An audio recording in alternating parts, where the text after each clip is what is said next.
gente, tudo bom com vocês? Espero que sim. Hoje eu trago aqui um vídeo bem legal, que é o vídeo de mostrando os meus ingredientes de slime. Então vai deixando o like, se inscrevendo, ativando o sininho das notificações para não perder o vídeo. Vou pra esse vídeo. Bom, gente, eu vou ser bem rapidinho aqui nesse avisinho. Eu queria pedir desculpas por eu ter sumido aqui do canal, tá? Eu postei vídeo mês passado e é isso. Então, eu vou viajar por causa do Natal e eu praticamente não vou postar vídeo, tá? Perto do Natal. Mas é isso, agora vamos para esse vídeo, né?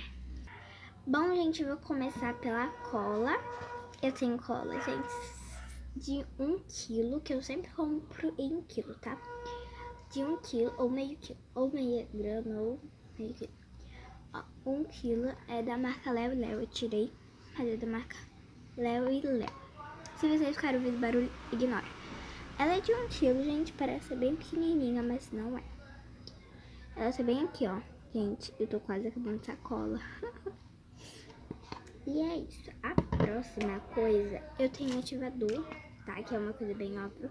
Tá misturado aqui água boricada com bicarbonato de sódio. Agora, gente, vou mostrar a minha maleta, que tem tudo aqui. Tudo, né? Dentro dela. Já volto. Bom, gente, tá aqui a minha maleta, ó. Tá, e eu vou mostrar tudo que tem dentro dela. Bom, dentro dela tem essas massas de modelar, tá? Que tá bem durinha, mas é massa de modelar. Outra coisa que eu tenho é bolinha de isopor. Sim, aquela do kit Miglis Slime que eu testei. Se você não viu, vai ver o vídeo, tá bem legal. Eu também tenho neve instantânea, que tá aqui. Ai, meu Deus.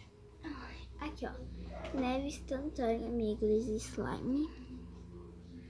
Ó, neve instantânea. A próxima... Eita, doido. A próxima coisa que eu tenho é miçanga, tá? Não parece, mas eu tenho. Eu tenho massa de biscuit azulzinha. Eu tenho essa massa aqui que é pra fazer slime, tá? Não é massa de EVA, é uma massinha bem boa. A gente, ela é muito maciozinha. Eu tenho glitter, que tá aqui. Eu volto. E também tenho pote, colher, esse negócio aqui que não tá aqui, nem na maleta, nem perto de mim. Gente, são poucas coisas, tá? Eu sei. Mas assim que eu tiver mais, eu trago outro vídeo desses aqui no canal, ok? Foi esse vídeo, esquece de deixar o like, se inscrever, hashtag rumo a 100 inscritos, que a gente tá quase. Então, beijo, até o próximo vídeo, tchau!